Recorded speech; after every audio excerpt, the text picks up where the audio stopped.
Vamos a seguir hablando de tasas judiciales, gracias Mar, y para ello pido ya la presencia en nuestro plató de Inmaculada Montalbán, por favor. Bueno. Adiós. Bienvenida, Inmaculada. Gracias. Te presento a Luis Pineda. Gracias. Luis Pineda, muchas gracias y hasta la próxima. Adiós. Espero. Adiós. Inmaculada Montalbán, como magistrada, por lo que estaba hablando ahora mismo Luis Pineda, y además se ha hablado ya, ¿qué piensa del tasazo, como ya le llaman, que ha impuesto el ministro Ruiz Gallardón? Mi idea de la justicia es una justicia que es de servicio público, una justicia al servicio de la ciudadanía y que sea fácil el acceso a esa justicia. Yo creo que las tasas pueden llegar a ser inconstitucionales y sin duda es un obstáculo para el ejercicio de los derechos. Inmaculada Montalbán es magistrada del Consejo General del Poder Judicial, es presidenta del Observatorio contra la Violencia de Género y ahí vamos a entrar ahora porque precisamente el próximo domingo se celebra ese día y días previos también contra la lucha contra la violencia machista. Pero antes vamos a ver qué dicen los andaluces, qué piensan de por qué parece que está fallando en la lucha contra la violencia machista. Yo creo que es una cuestión de cultura. La violencia de género ha existido siempre. Lo que ha cambiado es la tolerancia social ante la violencia de género, que ha mejorado mucho, pero todavía nos queda muchísimo camino por recorrer. El que maltrata tiene que estar en la cárcel. Vamos, eso está clarísimo. Que pase una temporada. La mujer ha evolucionado y ha luchado y está ganando pasos y el hombre no se acostumbra a eso. En los casos de violencia de género ha fracasado el amor y llega un momento pues en que la violencia es superior a esa falta de amor. Lo que falla es la educación en la igualdad. Yo creo que es una cuestión preventiva o una cuestión que se debe de inculcar desde las edades muy tempranas en el colegio. Tenemos una sociedad que todavía es básicamente machista, en la que la mujer no se le valora en ciertos modos e incluso se puede llegar a tener miedo de que la mujer se haga o llegue a superar a un hombre. Yo soy muy drástica para eso. Para según qué delitos no había que tener tanta contemplación, ¿eh? La mujer que es maltratada tiene que tener conciencia de víctima desde el principio y no esperar a que haya una manifestación externa del marido o de la pareja para sentirse víctima y de acudir a la denuncia o acudir a los servicios públicos de prevención de esa violencia. La ley tiene que ser mucho más dura y cambiarla porque se puede cambiar porque otras cosas han cambiado en 48 horas. Yo creo que es un problema de educación. Yo creo que nosotros, los padres, no hemos sabido o no sabemos educar a los hijos para que no ocurran estas cosas. Bien. Un tema que nos preocupa y del que vamos a hablar ahora, empezando por Córdoba. Adelante, Lorena. Adelante. Muy buenas noches, señora Hola. Montalbán. Mi pregunta es la siguiente.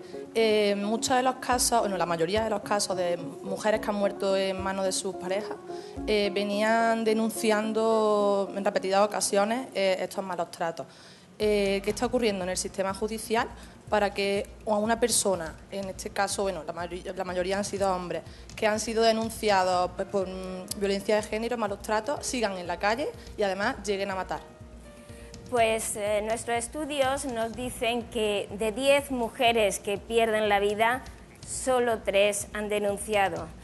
Esto nos lleva a pensar que, en contra de lo que se pueda opinar, la mayoría no ha denunciado y tenemos que seguir insistiendo en los mensajes de sensibilización y de decir que los malos tratos matan.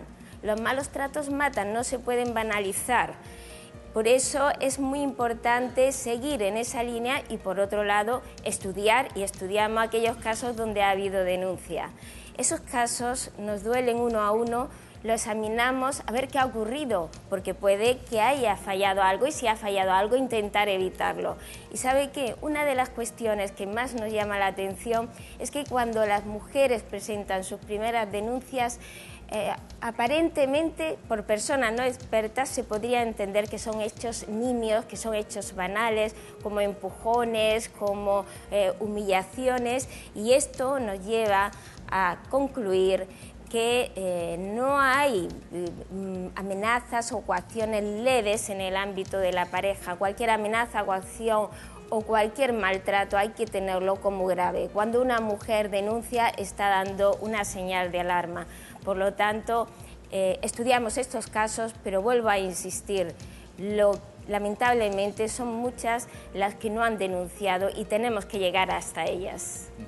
Muchas gracias. Vamos a Jaén. Javier, que se ha adelantado a todos. Adelante. Buenas noches. Buenas.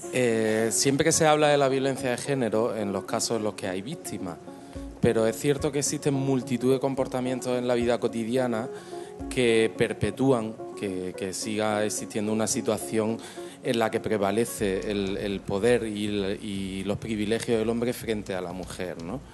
¿Qué es lo que podemos hacer para poder luchar contra esos micromachismos? Fundamentalmente, ya se ha dicho, la educación. Yo creo que la educación es todavía el motor que falta por desarrollar de la ley integral, porque cuando se aprobó la ley integral por unanimidad de todos los partidos políticos, inmediatamente las críticas fueron sobre el agravamiento de las penas, pero el gran motor de la ley integral es la educación, es trabajar en medio de comunicación, es trabajar en publicidad para impartir unos nuevos valores. Nos enfrentamos ante un problema que nos lleva siglos de ventaja. Sin embargo, hay que ser conscientes que en muy poco tiempo hemos dado un salto importantísimo. España hoy es una referencia fuera, es una referencia, nos miran cómo hemos ido evolucionando y cómo hemos sacado algo que antes era propio del ámbito privado al ámbito público, a la agenda política como una prioridad. Y eso es gracias a la sociedad en su conjunto, como también, y enlazando con las anteriores intervenciones, si hoy día el problema hipotecario es una actualidad, es gracias a la presión social, es gracias a las organizaciones cívicas, por eso está en la agenda política. Por eso yo creo que hay que seguir avanzando en educación y en unos nuevos valores y sobre todo convencernos, hombres y mujeres, que al final la igualdad es un beneficio para todos, no solo para mujeres, para hombres y para mujeres. Muchas gracias. Vamos Almería. Amparo. Adelante, Amparo. Inmaculada, aquí. Buenas noches. Buenas. ¿Qué es lo que estamos haciendo mal en todos los ámbitos de la sociedad, en la familia, en los medios de comunicación, en educación, para que el índice de maltrato entre parejas jóvenes sea tan alto? Nos preocupa mucho que en el ámbito de la adolescencia, por ejemplo, se reproduzcan comportamientos machistas. Hay que intervenir en ese aprendizaje y para ello es fundamental la educación. Pero hoy día nuestros jóvenes, nuestros hijos se educan fundamentalmente a través de la televisión, a través de Internet. Y sin embargo, lo que son las escuelas, los institutos, están como en un modo secundario. Yo creo que es muy importante poner en valor el trabajo de las escuelas, prestigiar a los profesores y a las profesoras, empoderarlos, volver a situar a la escuela en su lugar. Paralelamente, trabajar desde las familias y también desde los medios de comunicación, porque yo puedo dar mensajes muy bonitos sobre igualdad, pero si luego el contenido de los programas que ven mis hijos dicen lo contrario, pues tenemos una clara esquizofrenia. Tenemos que ponernos de acuerdo y, sobre todo, explicar a los niños y a las niñas que una resolución pacífica de conflictos es el futuro y es el bienestar de la sociedad. Gracias. Vamos a Huelva. Valentín, adelante. Muy buenas noches, señor Montalbán. Buenas noches. Le iba a hacer una pregunta sobre muchos beneficios que tienen las mujeres cuando son maltratadas, cuando hacen denuncias falsas y se aprovechan de las circunstancias de separación o divorcio. ¿Qué me contestaría usted a esta pregunta? Pues yo le digo que no se puede generalizar que haya denuncias falsas, rotundamente no.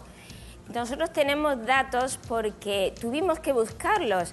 Fíjese, yo llevo ya una experiencia de 20 años como jueza en muchos destinos Y yo he comprobado que en otros ámbitos, como en el ámbito laboral o en el ámbito penal, pues alguna persona ha intentado aprovecharse del sistema, pero eso tampoco lo hemos exagerado, sino que el sistema actúa, lo detecta e interviene. Pero sin embargo, en el ámbito de la violencia de género sí que me llama la atención con qué visceralidad se ataca el testimonio de la mujer y cómo se extiende el falso mito de las denuncias falsas. Las mujeres cuando denuncian después de haberlo pensado mucho, de muchas noches sin dormir, de mucho sufrimiento, porque tienen miedo a qué pasará con sus hijos, qué pasará con ellas.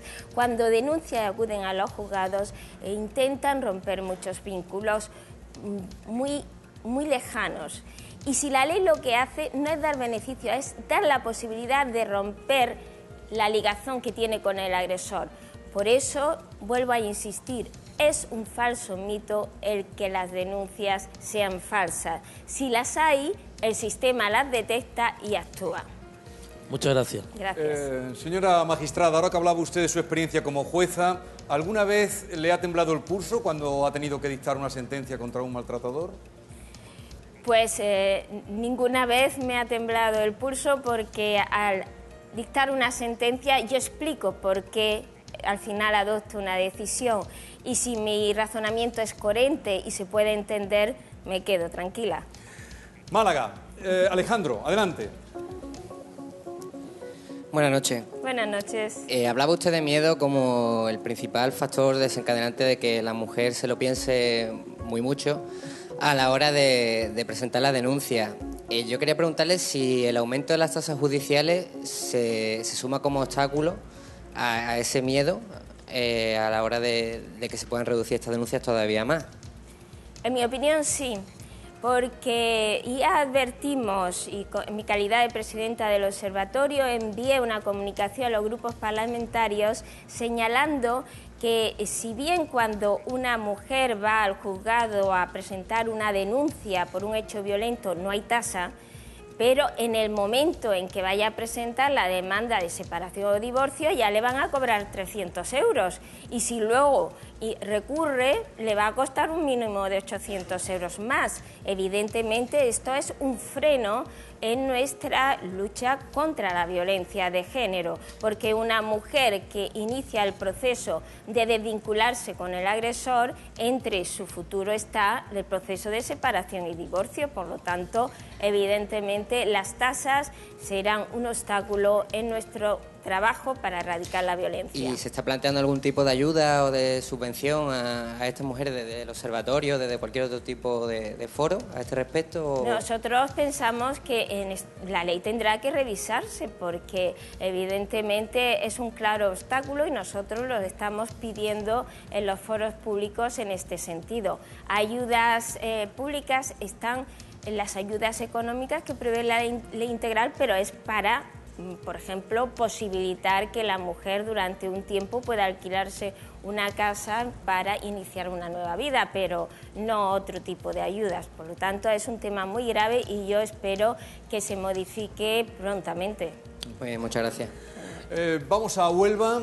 Andrés, adelante. Hola, buenas noches, Buenas. señora Montalbán. Lo primero que quiero decir es que estoy en contra de todo tipo de violencia, que lógicamente es poca la ayuda y que se pueda poner a favor de erradicar la violencia, sobre todo la de género.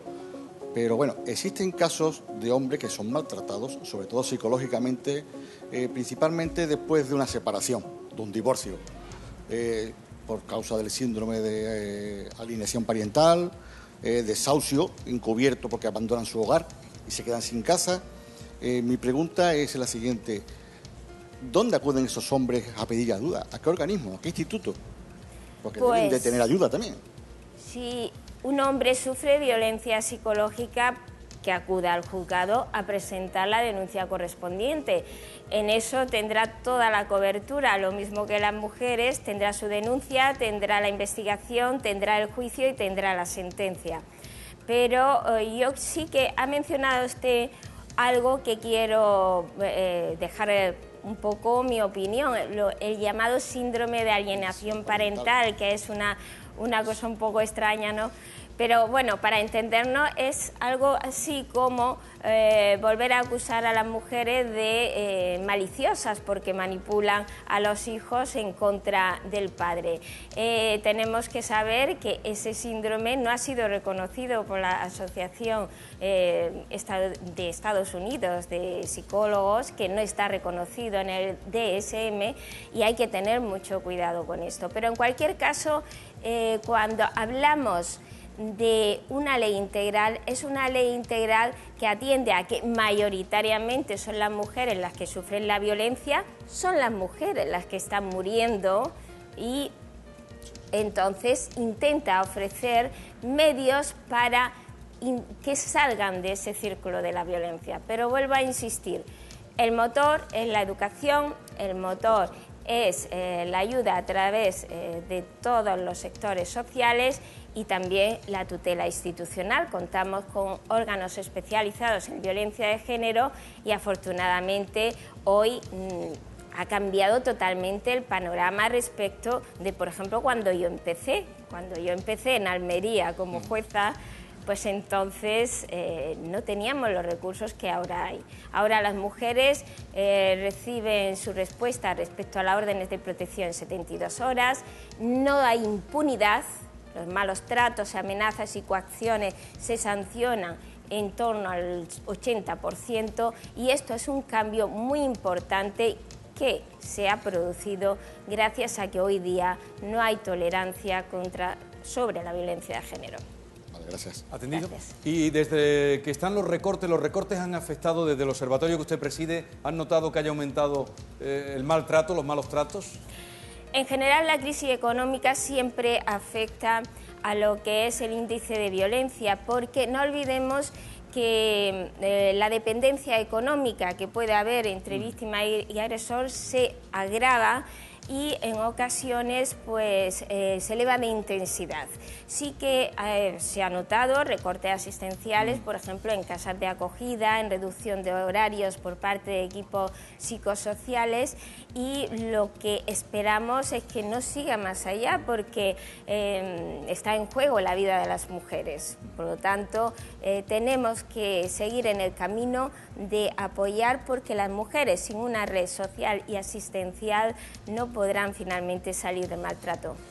Cádiz, por favor. José María, adelante. José María. Hola, buenas noches. Buenas noches. Vamos a ver, yo me voy a presentar como alcohólico rehabilitado. Soy presidente de la Asociación Archi, de Chiclana de la Frontera, de alcohólicos rehabilitados, y miembro de la Federación Andaluza de Alcohólicos Rehabilitados, FAR.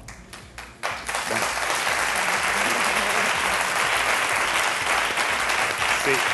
Mi pregunta, vamos a ver, yo por propia experiencia vivida, y sobre todo por, bueno, salen nuevas encuestas y demás, que me gustaría que usted me respondiera, y pues sobre todo a las mujeres que nos están escuchando, ¿qué importancia tiene el consumo de alcohol excesivo, o sea, personas con problemas de alcohol, problemas de droga, de juego, de otras adicciones? Porque cuando en una familia entra un problema de adicciones, toda la familia se ve afectada, y se ve afectada psíquicamente por problemas físicos también. Y yo, desde aquí, pues aprovechando esta oportunidad que tengo, me gustaría que diera usted un mensaje, porque yo creo que como juez también ya están eximidos de culpa que antiguamente, hace un tiempo, pues basta que estuviera bajo los efectos de cualquier sustancia, pues era suficiente para que esa persona pues no tuviera esto. Y con esto muchas gracias. Pues adelante. Bueno, en el ámbito de la violencia contra la mujer, nuestros estudios demuestran que las drogas, el alcohol o la locura puede ser un aditamento, puede coadyuvar pero que la razón última por la cual los hombres mataron a las mujeres es fundamentalmente porque la mujer anunció que se separaba, anunció que no quería seguir con el marido y que quería una nueva oportunidad. Es decir, que la causa última está en el afán de posesión, en el afán de tener la propiedad sobre la mujer. Las drogas, el alcohol o la posible locura a veces se ha utilizado como justificación de este tipo de delitos, pero puede coadyuvar en un momento determinado, pero sin duda alguna, en el caso de los femicidios o la muerte de mujeres en manos de sus parejas, hay una razón última, y es el afán de posesión y el afán de propiedad. Gracias. Vamos a Granada. Soledad, adelante. Hola, buenas noches. Yo le voy a exponer una situación. El caso de que la violencia se genere en un matrimonio del mismo sexo, a la hora de tratarlo, ¿se trataría como violencia de género o violencia doméstica? Violencia de género exige que una de las personas sea una mujer, porque violencia de género es tanto como violencia sobre la mujer. Lo que pasa es que se utiliza la expresión género desde que Naciones Unidas dijo que era una palabra que permitía identificar la causa última de la violencia, que es la desigualdad y la socialización en distintos roles, ¿no? Cuando la violencia se produce sobre un hombre, entonces en estos casos nos encontramos ante casos de violencia doméstica. Esa es la diferencia fundamental. ¿Y cuando es hacia la mujer, de otra mujer? Fundamentalmente es violencia de género, violencia sobre la mujer, que es cualquier tipo de violencia que se ejerce sobre la mujer por esa condición, por el hecho de ser mujer. Por el hecho de ser mujer. De acuerdo. Gracias. Respondida. Vamos ahora con Mar Barrera, que nos trae las preguntas de las redes sociales. Buenas noches, señora magistrada. Ahora vienen las preguntas que nos Los comentarios de nuestros internautas hablan de los factores del entorno que pueden influir en la conducta del maltratador, tales como necesidad, situación de necesidad económica o, por ejemplo, sentimiento de inferioridad frente al papel de la mujer en la vida actual. También de los recursos económicos destinados a acabar con esta lacra. Pero hemos seleccionado 3 preguntas de todas las que nos han llegado vía Internet. ¿Qué opina usted ante la eliminación de un ministerio exclusivo sobre la igualdad de género y lo recuperaría? Yo lo recuperaría. Creo que el Ministerio de Igualdad sirvió como motor, era un referente fuera de España y indudablemente se necesita un organismo que controle las políticas de igualdad y las políticas de violencia de género, porque las políticas de igualdad necesitan como una suerte de vigilancia para que se penetren transversalmente en todos los sectores y se necesita tener autoridad como la pueda tener un ministro o una ministra. Sin duda, yo creo que es un elemento clave en la organización. Los casos de violencia de género en adolescentes por Internet han crecido mucho. ¿En qué medida hay negligencia paterna? ¿En qué medida? Puede haber negligencia paterna. Bueno, yo creo que fundamentalmente lo que se necesita es que la familia esté atenta a lo que es el aprendizaje y la educación de los menores, y en la educación pues interviene familia, interviene escuela, interviene medio de comunicación, como antes dije, pero sobre todo los padres lo que tenemos que estar más atentos a lo que consumen los hijos dentro del hogar, en la televisión o en el Internet, ¿no? Ahí sí que tenemos que tener un especial cuidado porque se siguen transmitiendo los roles anticuados de poder, de sumisión, y todavía vemos programas donde les presentan a la mujer como un objeto de usar y tirar. Tercera. Y la tercera y última, uno de nuestros internautas, de nuestros telespectadores, se pregunta si no cree que dar tantas noticias sobre estos sucesos es dar publicidad o dar ideas. Es contraproducente.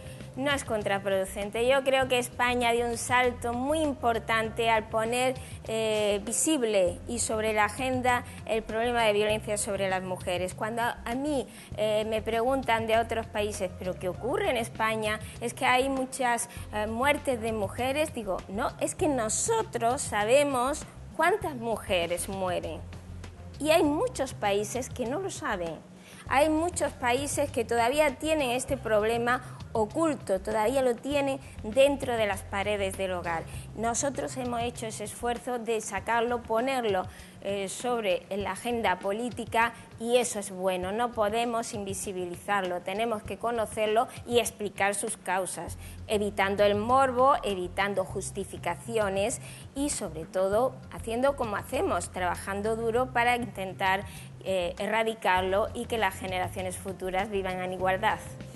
Gracias. Gracias, Mar Barrera, y gracias, Inmaculada Montalbán. Muchas gracias. Muchas gracias. Gracias.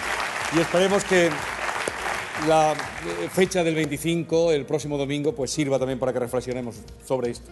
Sí. Gracias. Muchas gracias. Adiós. Adiós. Inmaculada Montalbán, granadina.